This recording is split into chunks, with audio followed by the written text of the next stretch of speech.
സംസ്ഥാനത്ത് പാചകവാതക വിതരണത്തിൽ നേരിടുന്ന കടുത്ത ക്ഷാമത്തിലും കേന്ദ്ര സർക്കാരിന്റെ ജനദ്രോഹ നടപടികളിലും പ്രതിഷേധിച്ച് ഡിവൈഎഫ്ഐ കണ്ണൂർ ജില്ലാ കമ്മിറ്റിയുടെ നേതൃത്വത്തിൽ ശക്തമായ പ്രതിഷേധം അരങ്ങേറി. കണ്ണൂർ ഹെഡ് പോസ്റ്റ് ഓഫീസിലേക്ക് സംഘടിപ്പിച്ച പ്രതിഷേധ മാർച്ച് സംഘർഷഭരിതവും നാടകീയമായ രംഗങ്ങൾക്കാണ് സാക്ഷ്യം വഹിച്ചത്. രാജ്യത്ത് പാചകവാതക സിലിണ്ടറുകളുടെ ലഭ്യത കുറയുന്നതും വിതരണത്തിൽ ഉണ്ടാകുന്ന അനാവശ്യ കാലതാമസവും സാധാരണക്കാരുടെ അടുക്കളകളെ വലിയ പ്രതിസന്ധിയിലാക്കിയിരിക്കുകയാണ്. സബ്സിഡി വെട്ടിക്കുറച്ചതും വില അടിക്കടി വർദ്ധിപ്പിക്കുന്നതും വഴി കേന്ദ്ര സർക്കാർ ജനങ്ങളെ കൊള്ളയടിക്കുകയാണെന്ന് പ്രതിഷേധക്കാർ ആരോപിച്ചു. സാധാരണക്കാരുടെ ജീവിതോപാധികൾക്ക് മേലുള്ള കടന്നുകയറ്റമാണിതെന്ന വികാരമാണ് സമരത്തിലുടനീളം ഉയർന്നു കേട്ടത്.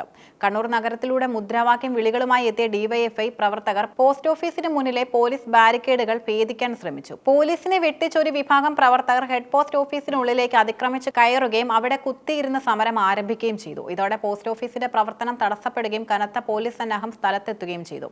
കേന്ദ്ര സർക്കാരിനെതിരെയുള്ള മുദ്രാവാക്യങ്ങളാൽ പോസ്റ്റ് ഓഫീസ് പരിസരം പ്രകമ്പനം കൊണ്ടു. കുത്തിയിരിപ്പ് സമരം നടത്തിയ പ്രവർത്തകരെ പിന്തിരിപ്പിക്കാൻ പോലീസ് ശ്രമിച്ചെങ്കിലും അവർ വഴങ്ങിയില്ല.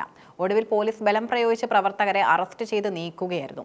അറസ്റ്റ് ചെയ്ത പ്രവർത്തകരെ പോലീസ് വാഹനത്തിലേക്ക് മാറ്റുന്നതിനിടയിലും വലിയ തോതിലുള്ള പ്രതിഷേധം തുടർന്നു. ജില്ലാ നേതാക്കൾ സമരത്തെ അഭിസംബോധന ചെയ്ത് സംസാരിച്ചു. കോർപ്പറേറ്റുകൾക്ക് ഇളവ് നൽകുന്ന കേന്ദ്ര സർക്കാർ പാവപ്പെട്ടവന്റെ അടുക്കളയിൽ തീ പുകയാത്ത അവസ്ഥയാണ് സൃഷ്ടിക്കുന്നതെന്നും നേതാക്കൾ കുറ്റപ്പെടുത്തി. പാചകവാതക വിതരണത്തിൽ അനിശ്ചിതത്വം ഉടൻ പരിഹരിച്ചില്ലെങ്കിൽ വരും ദിവസങ്ങളിൽ സമരം കൂടുതൽ ശക്തമാക്കാനാണ് ഡിവൈഎഫ്ഐയുടെ തീരുമാനം. ഈ പ്രതിഷേധം കണ്ണൂരിലെ സാധാരണ ജനങ്ങൾക്കിടയിൽ വലിയ ചർച്ചകൾക്കും വഴിവെച്ചിട്ടുണ്ട്. സാമ്പത്തിക പ്രതിസന്ധികൾക്കിടയിലും പാചകവാതകം പോലുള്ള ആവശ്യ വസ്തുക്കളുടെ ക്ഷാമം വലിയ ജനരോഷത്തിനാണ് കാരണമാകുന്നത്.